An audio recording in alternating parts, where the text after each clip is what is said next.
I am Michelle Attard Tonna. I work at the University of Malta, Faculty of Education.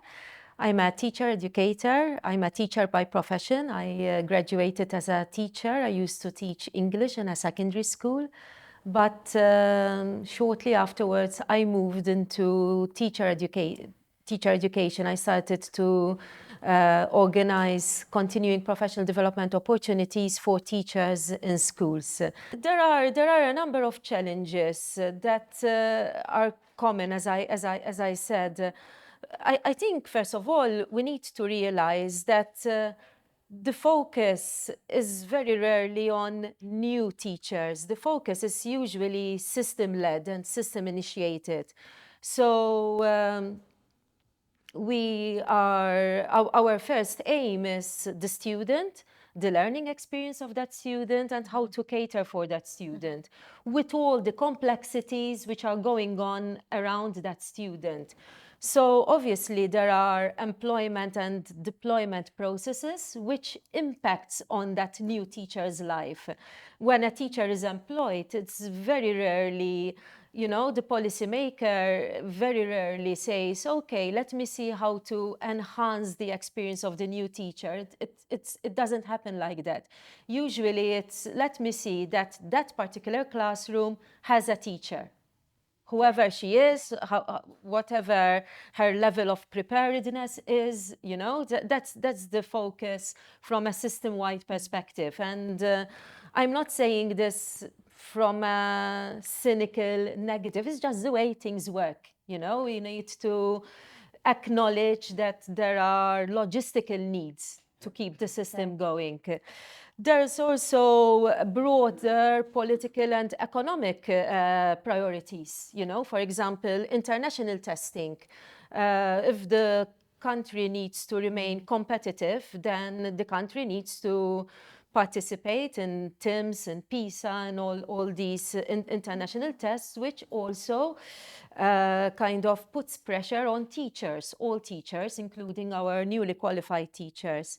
And then also philosophical underpinnings going on at a local level. For example, the way, let me speak about Malta. We have an inclusion policy. We have many students, around 25%, who are migrants in our schools. So obviously we are going to prepare our teachers for that kind of reality, and it's already a challenge for all teachers, let alone somebody who's in the beginning of that career. So these are the variables which kind of affect a new teacher's life. If I have to speak about the challenges on a local level, we're currently struggling with teacher shortage in some subject areas. For example, in computer studies, in IT, languages, maths, sometimes sciences. So some subject areas are harder to cater for when it comes to teachers than others. There's also the fact that we don't have an actual policy for teacher induction and the level of preparedness or the competences that a new teacher should have. We have a strategy which is trying to be implemented across all schools, but we don't really have a grip of what's going on because it depends a lot on the school culture of that particular school, the resources, and also how the school leader perceives the needs of the, sometimes priorities change across schools. Our new teachers also have the same level of responsibility and the same teaching load.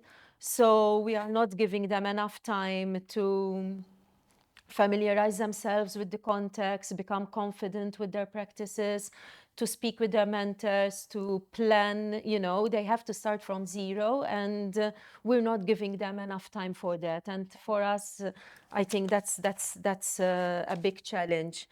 And sometimes school cultures do not always promote learning and professional learning opportunities.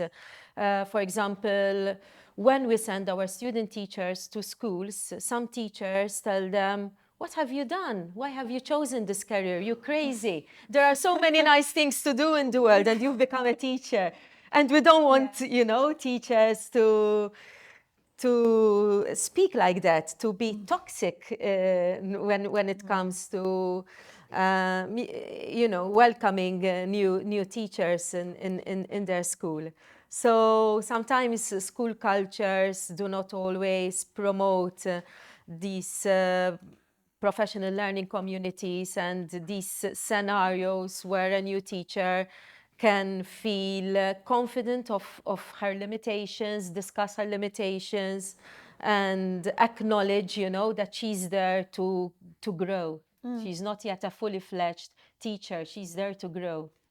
It's really interesting that you make a distinction there between having a strategy, which I guess a school could have on its own or a cluster of schools, and actually having a policy.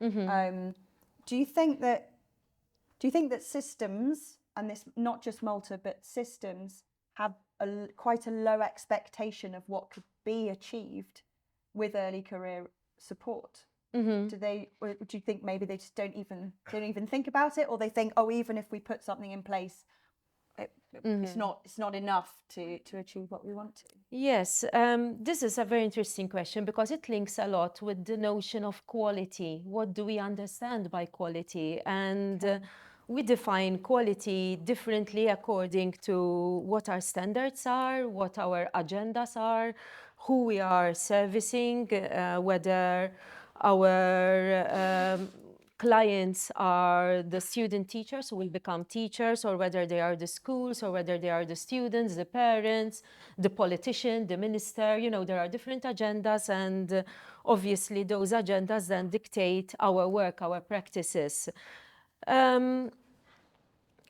First of all, I think that as a country, as a context, it's very important that we agree on what competences should teachers have. New teachers who have just completed their initial teacher education and starting a career, and then later on in life. Once we agree on that, we can start speaking on whether we are expecting too much from them or not. I think we need to define quality by first agreeing on what quality is. So we can't really say whether we're dumping down teachers or expecting too much of them if we're not really sure what we're expecting of them. There's also something which really bothers me when we speak of new teachers. We always speak of resilience, of them being resilient and prepared, for the work out there. And sometimes I feel that we treat them unfairly from that perspective, that we expect this kind of strength from them, when in actual fact, it's not just individual, it's the social context.